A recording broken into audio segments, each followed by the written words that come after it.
Самарканде состоится 18-я встреча министров стран ЕС и Центральной Азии.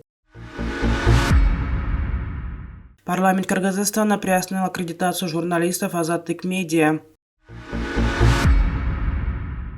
Зеленский утверждает, что упавшая ракета не была украинской. Глава МВД Ирана заявил о задержании агентов зарубежных спецслужб. Верховный представитель Европейского союза по иностранным делам и политике безопасности Жозеп Боррелл совершит визит в Казахстан с 16 по 17 ноября и в Узбекистан с 17 по 19 ноября. Жозеп Боррелл будет председательствовать на 18-й встрече министров стран ЕС и Центральной Азии в Самарканде. Об этом сообщает газета.уз. Встреча предоставит возможность активизировать сотрудничество со странами региона в таких областях, как безопасность, торговля, инвестиции, транспорт, зеленая энергетика и устойчивый рост, улучшение связи, а также более тесное сотрудничество в сфере образования, науки и инноваций, говорится в сообщении. Министры также обменяются мнениями по региональным вызовам, в том числе ситуации в Афганистане и негативными последствиями военного вторжения России в Украину. На следующий день, 18 ноября, глава европейской дипломатии станет соорганизатором конференции по взаимосвязанности между ЕС и Центральной Азией «Глобальный шлюз». На конференции будут рассмотрены 3 темы – цифровая связь, транспортная связь и энергетическая связь между Центральной Азией и Европейским Союзом. В этом контексте ЕС вместе с международно-финансовыми институтами будет стремиться стимулировать инвестиции в регион, говорится в сообщении. На полях конференции Жозеп Боррелл встретится с президентом Узбекистана и министрами иностранных дел Таджикистана, Кыргызстана и Туркменистана, чтобы обсудить двусторонние отношения и региональное сотрудничество. Парламент Кыргызстана приостановил аккредитацию журналистов Азаттык Медиа, выданную для освещения деятельности парламента, передает Кыргызская служба «Радио Свобода». Решение о приостановлении аккредитации для журналистов радио «Азаттык» принято на основании решения Министерства культуры, информации, спорта и молодежной политики о блокировке сайтов Азаттык Медиа на 2 месяца. Действие аккредитации сотрудников радио «Азаттык» в парламенте будет приостановлено с 17 ноября этого года по 17 ноября 2023 года.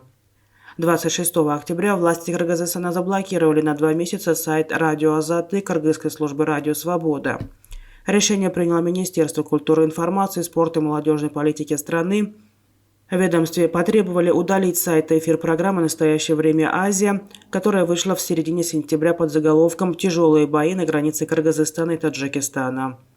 В программе по утверждению Минкультуры Кыргызской Республики содержатся элементы языковражды, неподтвержденная информация о якобы нападении кыргызской стороны Таджикистан, нагнетающая обстановку в обществе информация и вызывающая ненависть, дискриминацию и раскол среди граждан при освещении событий в Баткенской области. Президент Украины Владимир Зеленский утверждает, что упавшая в польской деревне Пшиводов ракета не была украинская. А ранее Минобороны России идентифицировала показанные в СМИ обломки снаряда как часть ракеты С-300, используемой украинской системой ПВО. Владимир Зеленский заявил, что будет требовать проведения совместного расследования случившегося. Президент Польши Анджей Дуда и генсек НАТО Йенс Столтенберг допускали, что ракета упала в результате работы украинской ПВО. Телеканал CNN со ссылкой на неназванное официальное лицо США сообщал, что украинские военные рассказали американским союзникам о попытке перехвата российской ракеты неподалеку от деревни Пшиводов незадолго до инцидента. Официальные лица Украины настаивают, что к падению ракеты причастна Россия. Министр внутренних дел Ирана Ахмед Валиди заявил, что в числе задержанных подозрений организации антиправительственных выступлений в Исламской Республике присутствуют агенты спецслужб Франции и члены террористической организации Даиш. Слова Валиди приводит информационное агентство ИРНА. По словам министра, дела задержанных переданы в суды. Несколько дней назад министр иностранных дел Франции Катрин Колонна в интервью газете «Ле Парисен» сообщила, что 7 граждан Франции содержатся под стражей в Иране. Она потребовала от властей Ирана немедленно освободить задержанных граждан и предоставить им доступ к консульской защите. Как пишут иранские СМИ, на демонстрации 20 октября были задержаны 14 иностранцев, которые являются гражданами США, Великобритании, Франции и Афганистана.